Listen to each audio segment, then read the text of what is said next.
బస్సులో కూర్చుందన్న మాటే గాని పూర్ణ మనసు రెక్కలు విప్పి ఎక్కడెక్కడో విశ్వవిహంగంలా ఎగిరెగిరొస్తోంది. నాకీ ఉద్యోగం తప్పకుండా దొరుకుతుంది. చేరి హాయిగా పాపని పెంచి పెద్దదాన్ని చేస్తాను.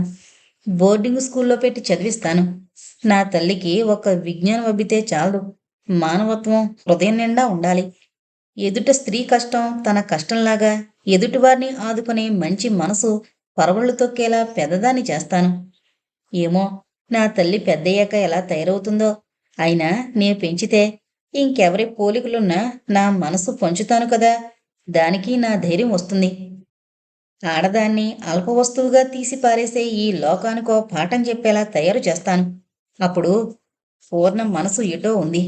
రోడ్డు వంక చూస్తుందే కాని ఆమె కళ్ళకి ఆ రోడ్డు మీద జన సందోహం కాని, బస్సుల మోతలు కాని, లారీల గోల కాని ఏమీ వినపడ్డం లేదు. మీరిక్కడే దిగాలి హెచ్చరించాడు కండక్టర్. ఆ అంటూ ఉలిక్కి పడింది. మీ స్టాపింగ్ అదే.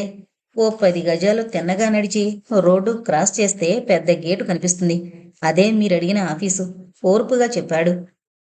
పూర్ణ చెదిరిన ఊహలని ఆదరాబాదరాగా కూడదీసుకుని బస్సు దిగింది. కండక్టరు చెప్పినట్టే తిన్నగా నడవడం మొదలుపెట్టింది. ఏదో ఆలోచన, ఏదో తెలియని ఆతృత. అడుగులు మెకానికల్గా గబగబా పడుతున్నా మనసు నెమ్మదిగా ఆలోచిస్తోంది. ఏమో ఇంకా ఎంతమందిని పిలిచారో ఈ ఉద్యోగం రాకపోతే. ఇప్పటిదాకా రాని అనుమానం తలెత్తింది. పూర్ణ ఎక్కడో ఊహల్లో ఉండి చాలా దూరమే నడిచేసింది. హఠాత్తుగా కండక్టర్ మాట జ్ఞాపకం వచ్చింది. అరే దాటేసి ఉంటాను అనుకుంటూ ఎదురుపక్క చూసింది.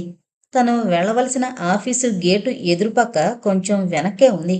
రోడ్డుకి అటు ఇటు చూసింది. వచ్చిపోయే లారీలే ఎక్కువగా కనిపిస్తున్నాయి. బస్సులు ఇతర వాహనాల కంటే. జాగ్రత్తగా అన్నింటినీ తప్పించుకుని రోడ్డు దాటి ఆఫీసు గేటుకేసి నడవడం ప్రారంభించింది. ఇంకా ఎంతమందిని పిలిచారో. నాకంటే బాగా అనుభవం ఉన్న వాళ్ళొస్తే ఈ ఉద్యోగం నాకు ఎందుకిస్తారు? ఇది దొరకపోతే మళ్ళీ వేట ప్రారంభించాలి. నిరుత్సాహంగా చిన్న నవ్వు వెలిగింది పూర్ణ పెదవుల మీద. ఇలా గేట్లోకి మళ్ళిందో లేదో అంతా గోలగోలగా అరవడం ఒకటే వినిపించింది పూర్ణకి. తను గావుకేక పెట్టినట్టు కూడా తెలియలేదు. బాగా భారంగా లోడు వేసుకుని వెనక్కొస్తున్న లారీ గోలగా బ్రేకులు వేసినా లాభం లేకపోయింది. లారీ మీద లారీ ఎత్తునున్న సరుగుడు కర్రలు ఆ బ్రేకు వేసిన స్పీడుకి ఒక్కసారి పెద్ద చప్పుడు చేస్తూ దొర్లాయి కిందకి. ఆడకూతురు చూడండి ఏమైందో అంటూ అంతా చుట్టుముట్టారు. ఆ కర్రల కింద నిర్వికారంగా నలిగిన పువ్వులా పడుంది పూర్ణ. అరే లారీ చక్రం కూడా తగల్లేదే అంటూ గబగబా 10 చేతులు ఆమె మీద కుప్పగా పడిన కర్రలు తొలగించడం మొదలుపెట్టాయి. అప్పటికే పూర్తయి కాలమానానికి అతీతంగా పోతూ కళ్ళు మూసేసింది. పాపం అయ్యో ఎంతలో చావు ముంచుకొచ్చింది. అయినా ఎంత హారన్ వేసినా ఎలా వచ్చేసిందబ్బా. గేటు దగ్గర గుర్కా ఏమైపోయాడు? అంతా అందర్నీ ప్రశ్నించుకుంటున్నారు. ఆఫీసు మేనేజర్ యజమానికి ఫోన్ చేశాడు. ఇలా ఆఫీసు గేట్లో ప్రమాదం జరిగిందని. ఆయన గారు పెద్ద పోలీస్ ఆఫీసర్కి ఫోన్ చేశారు. అంతా అయిపోయాక గాని తెలియలేదు ఈ చనిపోయిన వ్యక్తి ఎవరని. ఆమె వస్తువులు స్వాధీనం చేసుకున్న పోలీసు ఇంటర్వ్యూ కార్డు, చిల్లర డబ్బులు జాగ్రత్త చేశారు. లేకపోతే అసలు ఈ చనిపోయిన ఆడది ఎవరైంది తెలిసే అవకాశమే ఉండేది కాదు.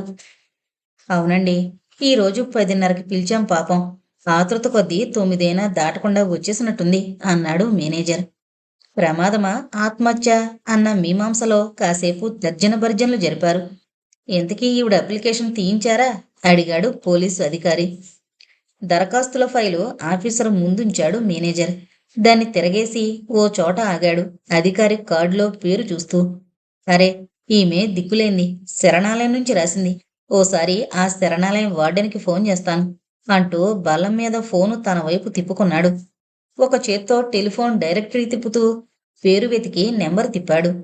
ఫోను చాలాసేపు రింగ్ అవుతోంది కానీ ఎవరూ అటువైపున ఎత్తడం లేదు. మళ్ళీ మళ్ళీ తిప్పడం మొదలు పెట్టాడు. ఓ 10 నిమిషాల ప్రయత్నం తర్వాత ఫోన్ తీశారు. హలో, నేను వార్డెన్ని. ఎవరండి? నేను ఇన్స్పెక్టర్ నాయక్ని మాట్లాడుతున్నాను.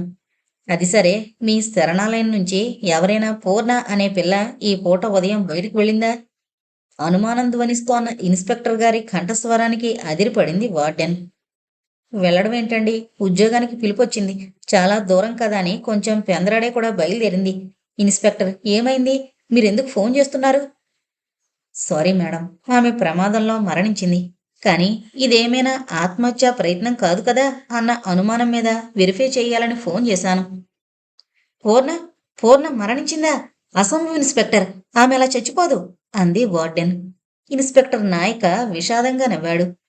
ఏం ఆశలు చూసి ఇలాంటి వాళ్ళు ధైర్యంగా బ్రతుకుతారండి? ఆమె చిరునామా చూడగానే నాకు అనుమానం వేసింది. ఇది ఆత్మహత్యేమోనని. మీరు చాలా పొరబడుతున్నారు. పూర్ణ పచ్చి బాలింత. ఆమెకు పిల్ల పుట్టి ఇంకా 2 నెలలు కూడా గడవలేదు. ఎలాగైనా ఉద్యోగంలో చేరి తన ఆర్జనతో తన పాపను పెంచుకోవాలని ఎన్నెన్నో ఆశాసౌధాలు కట్టుకుంది. అందుకే ఇవెలాగా సాధ్యమయ్యేవి కావని ఈ పని చేసుండకూడదా? ఇన్స్‌పెక్టర్ గారు, పూర్ణని తెలుసుంటే మీరిలా అడిగేవారు కాదు. ఆమె చాలా ధైర్యం కల ఆడది.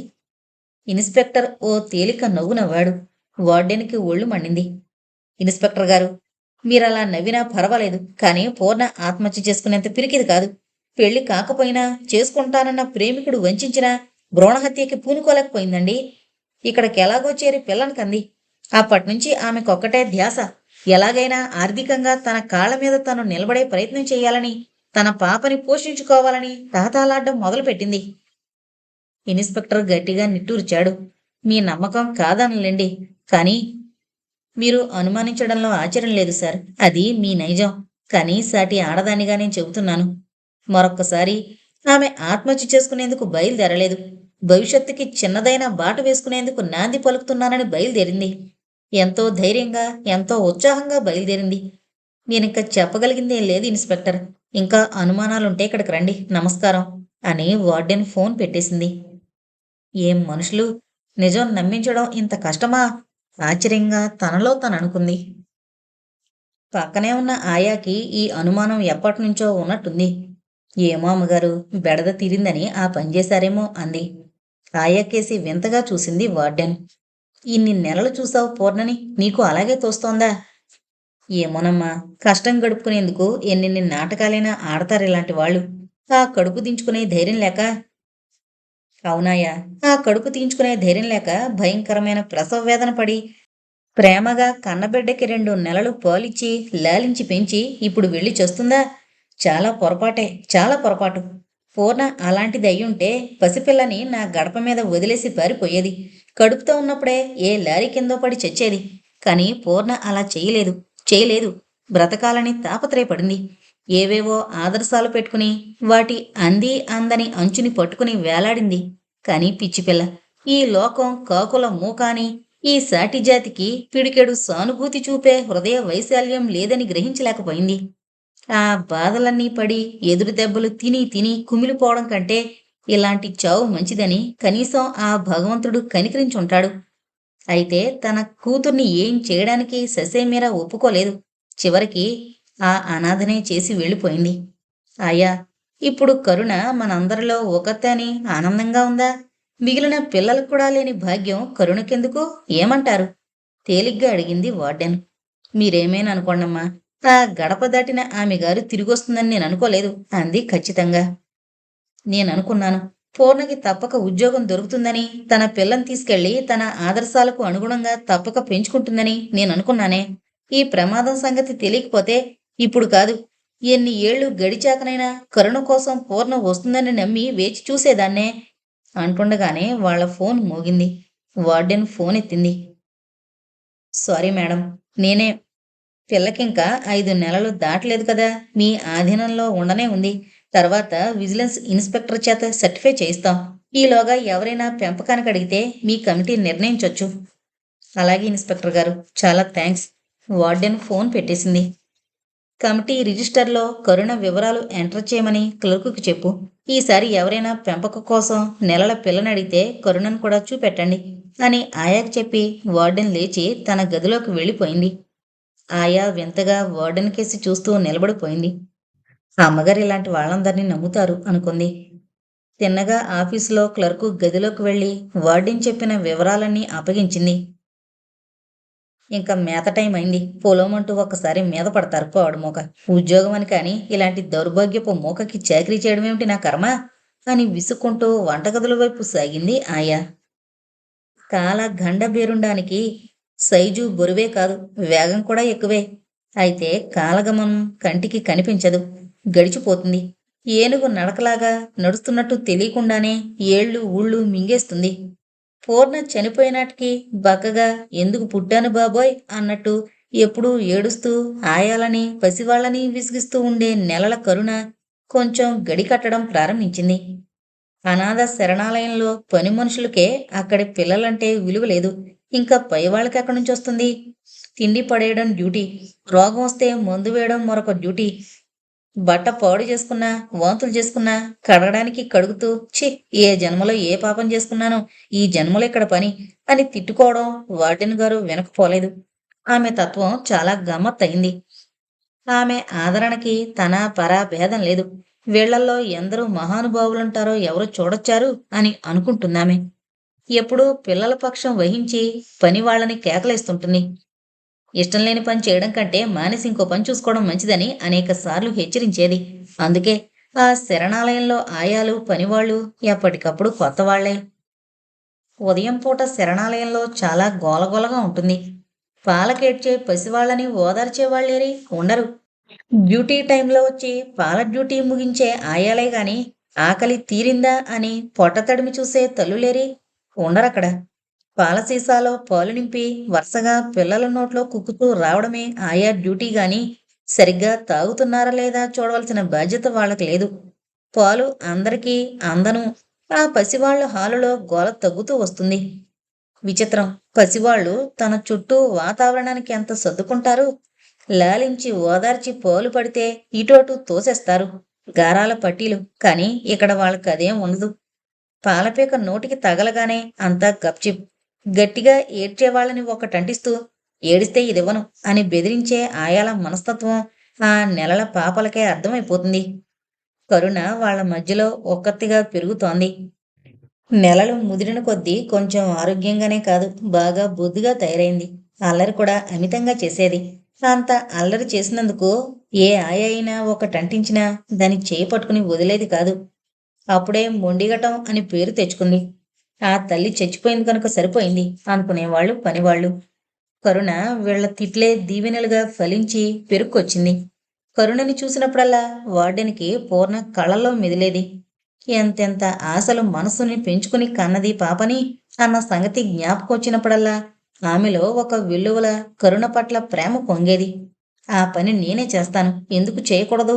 వాళ్ళ అమల ధైర్యంగా బ్రతకగలగాలి గాని కూతురు పిరికిదాన్లా సమస్యల నుండి పారిపోకూడదు అనుకునేది. కరుణంటే ఆమె హృదయంలో ఎక్కడో ప్రత్యేక అభిమానం దాక్కునుండేది. కరుణ 5 ఏళ్ల పిల్లయిన దగ్గర నుంచి ఆయా మీద అన్నీ ఆరోపణలే.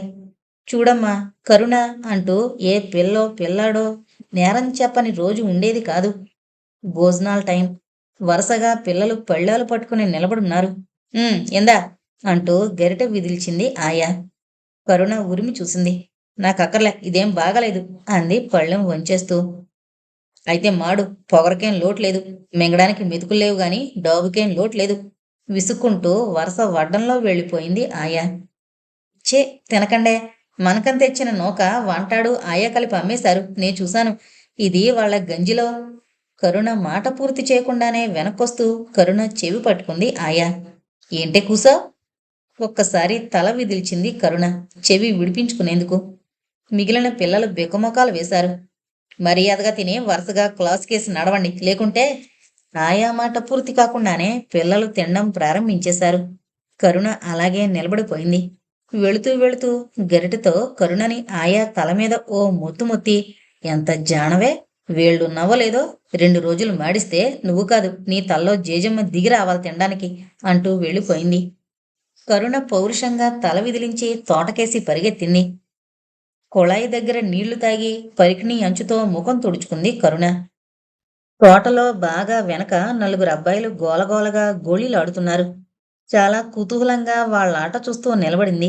ఇంకా ఉండలేక నేను ఆడతా అంటూ పరికిని పైకి ఎగ్గట్టి వాళ్ళ మధ్యలో నిలబడింది. కుర్రాళ్ళు కరుణను చూసి గోలగా నవ్వారు. ఎందుకు హిహిహి, నేను ఆడకూడదా? కోపంగా అడిగింది.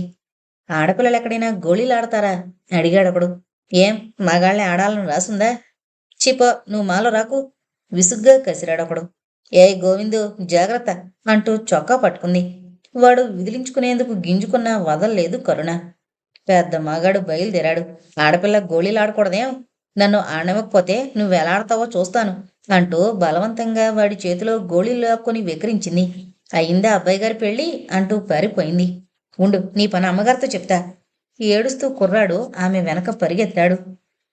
వార్డెన్ గదిలో దూరి ఆమె కుర్చీ వెనక నిలబడి అమ్మా అంటూ వార్డెన్ మెడ చుట్టూ చేతులు వేసింది కరుణ. ఏంటి కరుణ, క్లాసుకు వెళ్ళలేదేం? దగ్గరకు తీసుకుంటూ అడిగింది. క్లాసులు లేవు, టీచర్ అమ్మ రాలేదు.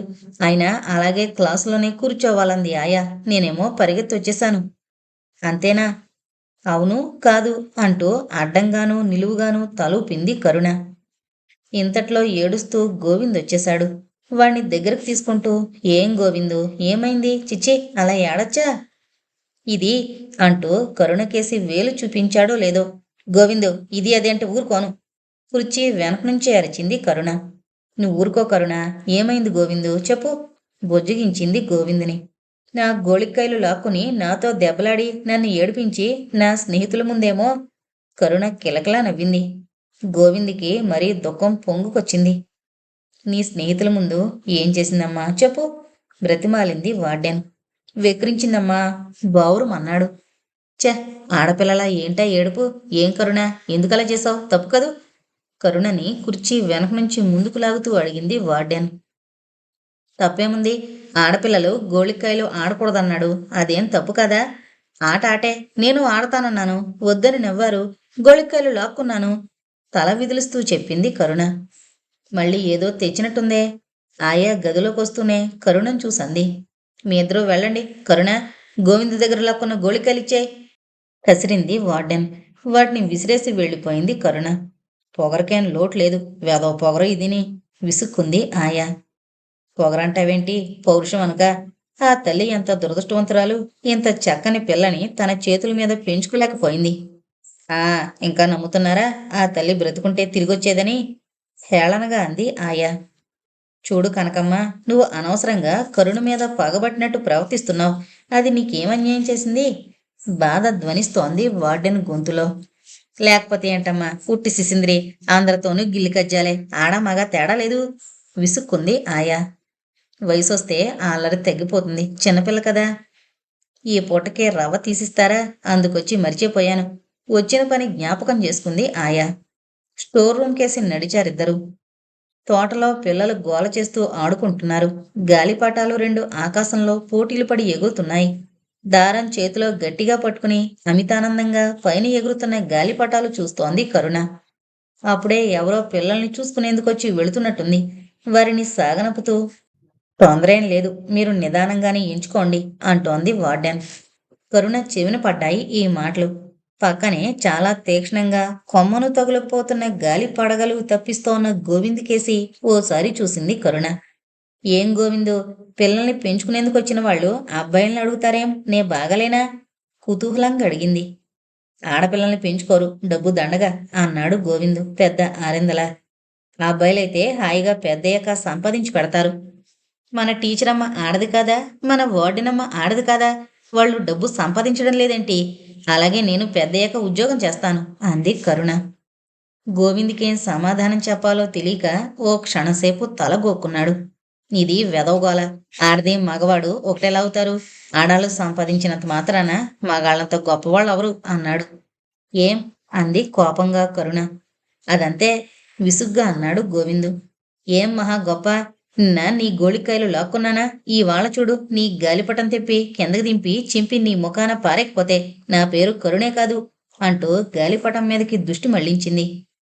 గాలిపటం వింత సోయగాలతో ఆకాశంలో పల్టీలు కొడుతూ ఎగిరి పడుతోంది. చాలా అవస్థపడి గోవిందు గాలిపటం దారానికి తన దాని దారం నిలివేసింది కరుణ. గోవిందు తన గాలిపటం దారం తెక్కుండా రక్షించుకునేందుకు ఆమె యాతన పడుతున్నాడు. దారం వదులుతూ మళ్లీ చుడుతూ తంటాలు పడుతున్నాడు. మాంజా పూసిన దారమేమో రాపిడికి తెగింది. కరుణ చాలా తెలివిగా తన గాలిపటం దింపుతూ తెగిన గోవిందు గాలిపటం కూడా దింపి అందుకుంది. ఇందా అంటూ లొంగచుట్టి దాన్ని గోవిందు ముఖం మీద విసిరేసి, మొగాడట గొప్పట, ఇప్పుడు చెప్పు, నిన్ను ఓడించి నేను గెలిచానా లేదా? పరిగెత్తిపోయింది కరుణ. గోవిందు ఏడుస్తూ వార్డెన్ గదికేసి పరిగెత్తడం చూసి, మళ్ళీ అమ్మగారితో చెప్పడానికే కదూ, వెళ్ళి చెప్పుకో చెప్పుకో, చెప్పుచ్చు కొట్టుకో, మావిడాకులు తెచ్చుకో, మందిస్తాను అంటూ రాగవరసలో పాడుతూ వెక్కిరించింది. గోవిందు స్పీడుగా పరిగెత్తడం మొదలుపెట్టాడు. అది చూసి విరగబడి నవ్వసాగింది కరుణ. పరిగెట్టి తోటలోంచి వెనక నుంచి వార్డెనమ్మ గది చేరింది. గోవిందు చెప్పేది వినాలని. గోవిందు పరిగెట్టి ఎదురొస్తోన్న వార్డెన్ కాళ్ళకి చుట్టుకుని బౌరుమన్నాడు. మళ్ళీ ఏమైంది? విసుగ్గా అడిగిందామె. కరుణ లేదండి అన్నాడు వెక్కి వెక్కి ఏడుస్తూ. కరుణ పేరు వినగానే వార్డెన్ పెదవులపై నవ్వు, కళ్ళల్లో కోపం ఒకేసారి వెలిశాయి. కరుణ, ఇలారా, మళ్ళీ ఏం చేశావు? గద్దించింది. కరుణ వార్డెన్ గారి దగ్గరికి భయపడకుండా వచ్చి నిల్చుంది. నీకెన్నిసార్లు చెప్పాను మగపిల్లల జోలికి వెళ్ళొద్దని? గోవిందు వెక్కి వెక్కి పడ్డంతో అటు తిరిగి, ఛీ, ఎన్నిసార్లు చెప్పా నీకు అలా ఆడపిల్లలా ఏడద్దని? విసుక్కుంది. కరుణ ఒక్కసారి తల విదిలించింది. వాడి గాలిపటం ఓడించి దింపేశానని ఏడుస్తున్నాడు. సన్నగా నవ్వబోయి అమ్మగారి ముఖం కోపంగా ఉండడం చూసి పెదవులు బిగబట్టేసింది కరుణ. వార్డెన్ కరుణ చెవి పట్టుకుంది. కరుణ, ఇది ఆఖరిసారి చెబుతున్నాను. మళ్ళీ అబ్బాయిలతో జట్టిలు తెచ్చావంటే నిన్నెక్కడి నుంచి పంపించేస్తాను, జాగ్రత్త. కరుణ చెవి విదిలించుకునేందుకు ప్రయత్నించలేదు. నేను గోళీలు ఆడకూడదంటారు, గాలిపటాలు ఎగరేయకూడదంటారు, ఇంకేం చెయ్యొచ్చు? చదువుకో కూర్చుని, అస్తమానం అందరితో దెబ్బలాట్లేనా? అలా అడగండమ్మా, బాగా కొట్టండి, గోవిందు అందించాడు. అవునవును, నే పాడితే వాడు వెక్కిరించాడు. ఆనందంగా పాడితే మొగరాయుడట. పొద్దుటికి పొద్దున్న ఓసారి చూసిస్తానని ఎన్నిసార్లు అడిగానో పుస్తకం. ఛీ, నీకెందుకు, నీకివ్వను, నువ్వు చూడకూడదు, చదవకూడదు అంటున్నాడు. అందుకు లాక్కున్నా. అప్పుడు మీరు వాణ్ణి ఓదార్చారు, కోపంగా అంది కరుణ. వార్డెన్ గోవిందుకేసి తిరిగి, నువ్వు బంగారు తండ్రివి, వెళ్ళి క్లాసులో కూర్చో అని వాణ్ణి పంపించేసింది. నాతోరా అంటూ కరుణ భుజం మీద చేయి వేసి తన ఆఫీసు గదికేసి నడిపించారు. కరుణ, నువ్వు మరీ పసిపాపావు కాదు. నువ్వు నా దగ్గరకు వచ్చినప్పుడు నువ్వు ఎంత ఉండేదానివో తెలుసా? ఎంత అంటూ చేత్తో చూపించింది. కరుణ, మీ అమ్మ నీ మీద ఎంత ఆశ పెట్టుకుందో నాకు తెలుసు. బస్ చాలు, నువ్వే నాకు అమ్మవి అంది మధ్యలో కరుణ. పిచ్చిదానా, నేనా? అవును, నువ్వెలా చెప్పినా ఎన్నిసార్లు చెప్పినా నువ్వే నా తల్లివి అంటూ అమాంతం ఆమె నడుం చుట్టూ చేతులు వేసి గట్టిగా కౌగిలించుకుంది కరుణ. నువ్వు పెరిగి పెద్దదని అవ్వాలి, స్త్రీలకే ఆదర్శప్రాయం అవ్వాలి. అంతేగాని ఇలా గయ్యాళిలా అందరితో దెబ్బలాడుతుంటే ఎలా? మగ కుర్రాళ్లతో నీకు పేచి దేనికి? వాళ్ళకి దూరంగా ఉండాలి. ఈ గాలిపటాలు, గోళీలు, ఈ కుమ్లాట్లు ఏంటి చెప్పు? ఆఫీసు గదిలోకి వెళ్లి కుర్చీలో కూలబడ్డారు వార్డెన్. దగ్గరగా నిలబడింది కరుణ. నువ్వు ఆడపిల్లవంటూ వాళ్లే అస్తమాను తోసేస్తారు. నువ్వు అంతే. ఎంతసేపు వాళ్ళేం కోపడకుండా నన్నే కోపడతావేం? అమ్మాయిలు ఆటలాడకూడదా, పాట పాడకూడదా? చేతనైతే ఎందుకు చెట్లెక్కకూడదు? వాడు ఆడద్దంటే నేను ఏడ్చానా? మరి గోళీలు లాక్కుంటే వాడెందుకు ఏడవాలి? కరుణ, నువ్వింకా చిన్నపిల్లవి. అదిగో అప్పుడే మాట మార్చేసింది. క్షణం కిందట నువ్వేం చిన్నపిల్లవు కాదు అన్నావు కదమ్మా. కరుణ, నీకిప్పుడు ఇదంతా కట్టడగా ఉండొచ్చు, కానీ నీకు తెలీదమ్మా, ఈ లోకం తీరే ఇంత. ఆడపిల్లకి హద్దులు ఏర్పరిచారు పెద్దలు. వాటిని కాదని నిలబడలేం. అది వృధాశ్రమే అవుతుంది. ఏటికి ఎదురిది ఎన్నాళ్ళు నెగ్గుకు రాగలవు? ప్రవాహంతో పాటే సాగిపోవాలి గాని అంటూ నిట్టూర్చారు. అమ్మా, నువ్వెందుకిలా అంటావు?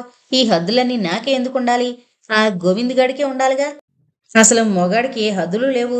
అదిగో అక్కడే నాకు కోపం వచ్చేది. మూతి బొంగమూతి చేసి కోపంగా అంది కరుణ. వార్డెన్కి కరుణను చూడగానే నవ్వొచ్చింది. దగ్గరికి తీసుకుంది.